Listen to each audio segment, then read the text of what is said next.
No, she hasn't made it yet, and Tatiana she'll be here in a moment. Okay, good, good. Actually, I was looking for her, but she's not here yet. So what I like to do, right, is I like to bring up a BSU member, president of Cal Berkeley, who's going to share a spoken word piece with you. Hey, Saleh.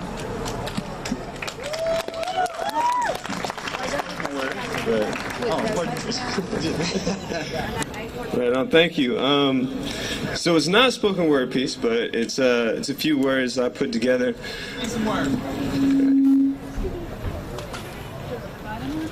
So over the past semester for me, I've been through a lot of people that I know, working with people in the Oscar Grant movement, and it's really been a blessing for me.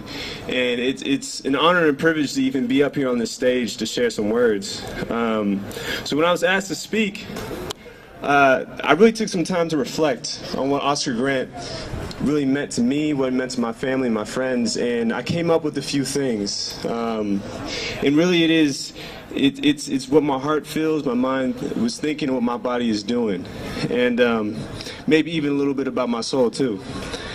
But I like to start with my heart, and because I believe that's where really everything that we should do should be coming from. And from my reflection, I see that Oscar Grant really had this huge ripple effect that is almost inconceivable to me, to see that you really can't quantify how many people he's touched.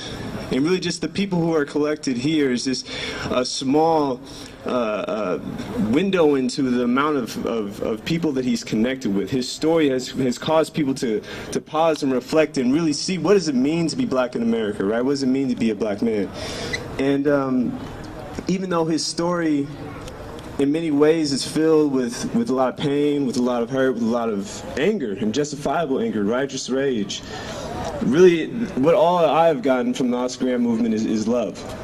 And I really appreciate that.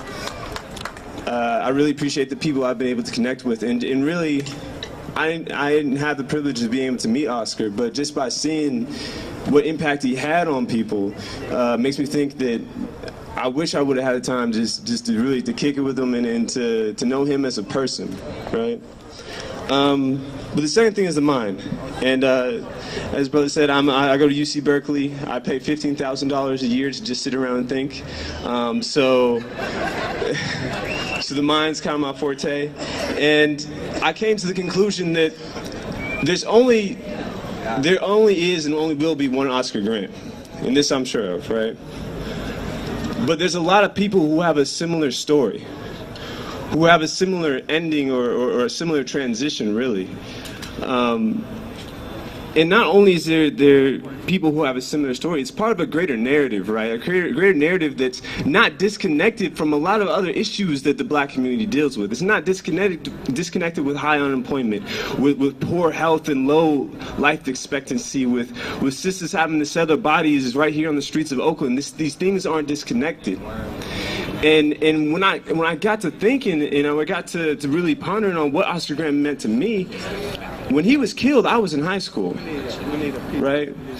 And for a high school student, a black male going through that's a time where you really developing your perception of the world, your perception of all these different systems that are affecting my lives and the lives of my brothers and my sisters, and I have to really thank Oscar for allowing him to elevate my thinking, to connect his story to really a much greater system. And that's something that I urge my family and my friends whenever I talk to them, is to elevate this conversation, right? Bring this conversation to show that Oscar Grant is not just a symbol of the extra-legal violence inflicted upon us by the occupying army of the U.S. that we call the police, right? He's also a symbol of this greater system of oppression. He's a symbol of these greater things that we as a collective have to fight against. And really that's where my mind's going, right? My mind is that this is a country of death, oppression, and the pursuit of profits. And Oscar Grant is allowed to show me that. But it can't just be heart and mind, right? I can't just sit around, pay $15,000 for thinking. I have to connect that with some sort of action. And that's what I really have a great appreciation for the Oscar Grant movement is being able to be engaged with that action. And for me, that means following really the tradition of the Panthers, which is to have an analysis of your reality and then apply the force to be able to change that reality. Right? Because that's something that all of us, I'm sure, are very aware of, that we can sit around, we can theorize about what it is, but we have to change things to let it be what we need it to be. And that's on a micro and a macro, from really showing the people that I care about that I can be a better son, a better brother, a better community member. And then also on the macro of organizing black students at UC Berkeley.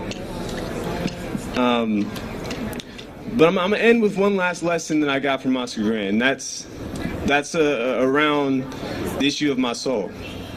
And what Oscar taught me was there's a difference between hope and faith. The hope is a belief in a wish, right?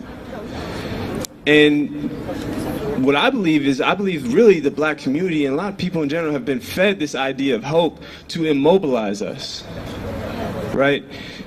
When faith is a belief in an action. That's right. Faith is a belief that us as a collective can liberate ourselves from where we are today. And maybe to break it down, make it more clear, you can't faith on the couch. You can't be faithing on the couch. You can hope on the couch behind the TV screen and hope that things fall into place where they need to be, but you can't faith on the couch, right? And the thing is, black people have always struggled. The question is it going to be a struggle for survival or a struggle for liberation? That's right. So we can hope that we make it to another day. We can hope that there's not going to be another story similar to Oscar Grant, or we can have faith that us as a collective can elevate the conversation, elevate our actions to make sure that never happens again. Right? And I got,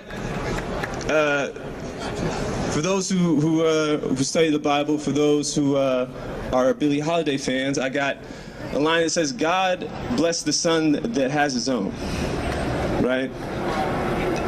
And that's what faith is. God blesses the community that gets together and organizes.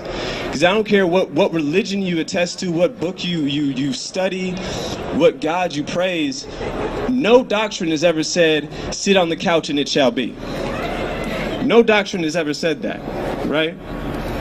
And really, this is for people who may not even be here, but we're able to hear this, is that we as a community, we as a people must get together and organize and actually take action, actually change the realities that we have to go through. And really, I just want to end on that. Oscar Grant really solidified for me my own faith, my own understanding of the world, a lot of different things. And I really have a deep appreciation for him, appreciation for the Oscar Grant movement, for the people that I've been connected with. And I hope we can all mourn his death, but also celebrate his life and honor his story. So thank you. All right, thank you, Marcel. Give it up for Marcel Jones, chair of the Black Student Union at UC Berkeley. I appreciate that teaching about faith. One thing I learned from Oscar's family is the power of faith. And so seeing Wanda Johnson's tremendous faith that justice would come for her son, and that he had purpose in not just his death, but his life.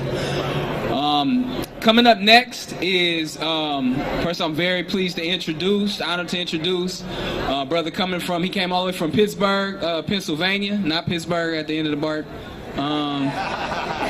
line, but Pittsburgh, Pennsylvania. And not too long after Oscar Grant was murdered, he did a tribute, and actually at the first vigil we did, I was able to recite those words. So I'm glad that the brother is here now, and he can share the words that he shared. So please welcome Jasiri X.